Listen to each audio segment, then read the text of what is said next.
Assalamualaikum warahmatullahi wabarakatuh.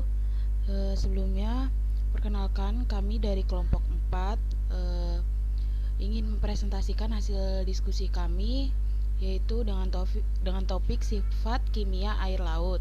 Sebelumnya, di sini saya Dian Lukitasari sebagai moderator izin memperkenalkan kelompok 4 yang beranggotakan saya sendiri yaitu Dian Lokitasari dengan NPM 3 digit terakhir itu 048, lalu ada Fadil Maulana Iqbal dengan NPM 3 digit terakhir 102, Minaku Sania dengan NPM 3 digit terakhir 042, dan yang terakhir nanti Sekar Wahyuning Tias dengan NPM 3 digit terakhir 039.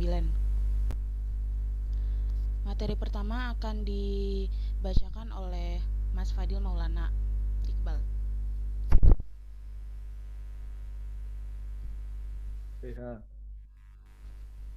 Power of hydrogen adalah derajat keasaman yang digunakan untuk menyatakan tingkat keasaman atau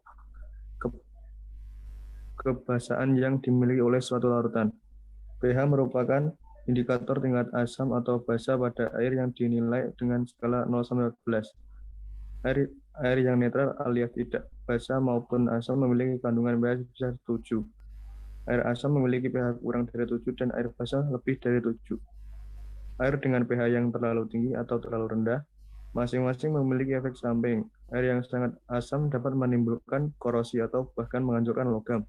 Sedangkan air yang terlalu basa biasanya terasa pahit dan dapat menimbulkan endapan yang melapisi pipa dan alat perkakas.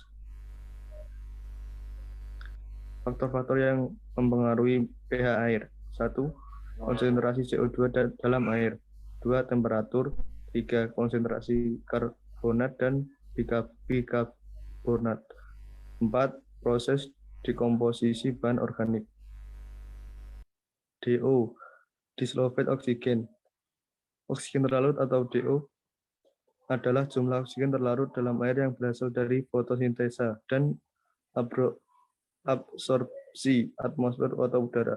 Kualitas air dalam suatu perairan dapat diketahui dengan mengamati beberapa parameter kimia. Salah satunya adalah oksigen terlarut. Semakin banyak jumlah DO, maka kualitas air semakin baik. Namun jika kadar oksigen terlarut terlalu rendah akan menimbulkan bau yang tidak sedap akibat degradasi aerobik yang mungkin saja terjadi. Fungsi atau kegunaan DO. 1. Berperan dalam proses penyerapan makanan oleh makhluk hidup dalam air. 2. Pada semua zat hidup berperan untuk proses respirasi, proses metabolisme atau pertukaran zat yang kemudian menghasilkan energi untuk pertumbuhan dan pembiakan. 3. Berperan pada proses oksidasi bahan-bahan organik dan anorganik dalam proses aerobik.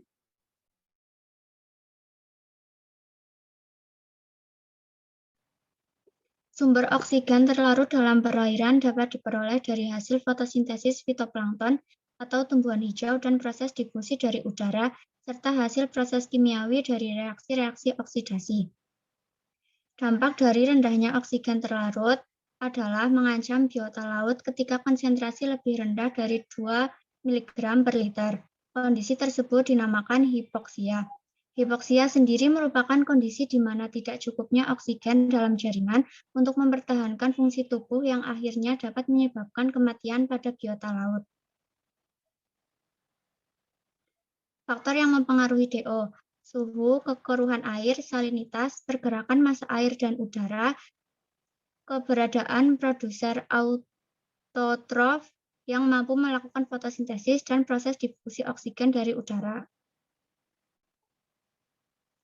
Salinitas merupakan kadar garam yang terkandung dalam perairan. Garam di laut berasal dari dasar laut karena proses rembesan dari kulit bumi yang berbentuk gas, di mana gas tersebut mengandung beberapa zat, yaitu konstituen utama, yaitu klor, natrium, sulfur dioksida, dan magnesium. Yang kedua, gas terlarut, yaitu CO2, N2, dan O2. Yang ketiga, unsur hara, silikon, nitrogen, dan fosfor. Yang keempat, unsur runut, yodium, besi, mangan, timbal, dan raksa. Sebaran salinitas laut secara horizontal pada daerah lintang 20 sampai 25 lintang utara, lintang selatan, yaitu penguapan tinggi, curah hujan kurang, salinitas tinggi antara 36 sampai 37%. Yang kedua, pada daerah lintang sedang, penguapan kurang, kelembaban besar, salinitas rendah antara 33 sampai 35%. Yang ketiga, daerah kutub, temperatur rendah, penguapan kecil, adanya pencairan es, salinitas rendah antara 32 sampai 34%. Dan yang keempat, daerah ekuator, temperatur dan penguapan tinggi, curah hujan banyak, salinitas rendah antara 34 sampai 35%. Selanjutnya, sebaran salinitas air laut secara vertikal.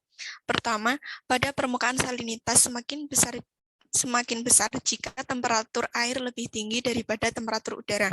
Yang kedua, pada kedalaman 800 sampai 1200 meter, salinitas semakin kecil karena temperatur semakin rendah.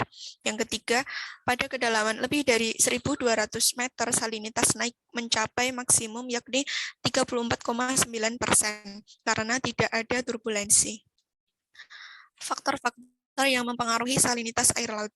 Yang pertama, penguapan, curah hujan, air sungai yang bermuara ke laut, letak dan ukuran laut, arus laut, dan angin. Nutrien. Nutrien atau hara adalah zat yang diperlukan organisme untuk tumbuh dan kembang. Nutrien merupakan salah satu indikator kesuburan suatu perairan dan termasuk unsur atau senyawa kimia yang digunakan dalam metabolisme suatu organisme.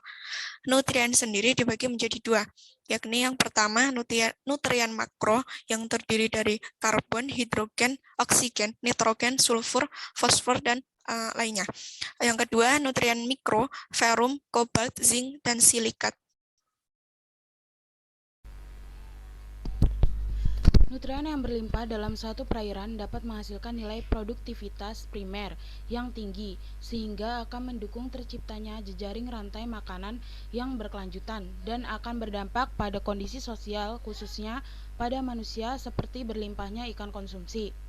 Namun, jika keberadaan nutrien pada perairan terlalu tinggi, akan menimbulkan dampak negatif, yaitu penurunan kandungan oksigen terlarut yang akan berakibat pada kematian biota pada perairan tersebut.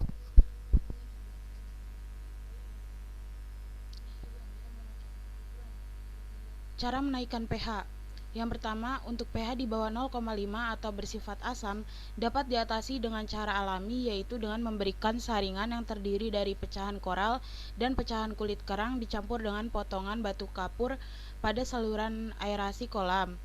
Lalu yang kedua, menggunakan batu kapur pada dasar kolam. Yang ketiga, menggunakan batu karang pantai.